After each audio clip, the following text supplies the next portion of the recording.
Ces hommes font de l'extraction illégale de diamants. Dans le village de Tortilla, au nord de la Côte d'Ivoire, on les appelle les clandos, les clandestins.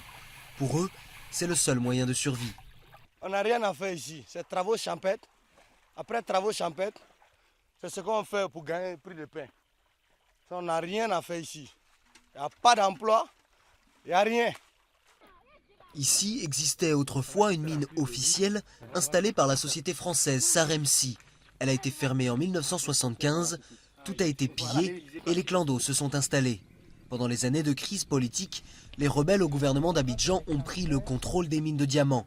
L'ONU, qui traque les diamants de sang extraits pour financer des conflits, a instauré un embargo sur les pierres précieuses en Côte d'Ivoire.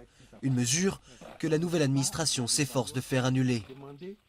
L'objectif de l'administration, c'est d'amener tous les opérateurs économiques qui par le passé étaient des clandestins à venir se mettre en règle vis-à-vis de l'État. Maintenant qu'il n'y a plus la guerre, comme je l'ai dit, il y a eu un président élu, l'administration est de retour, il serait bon qu'il n'y ait plus d'embargo sur les pierres précieuses de la Côte d'Ivoire. Il faudra pour cela arrêter les exportations illégales vers les pays voisins comme le Mali et faire enregistrer officiellement auprès des autorités ivoiriennes les parcelles.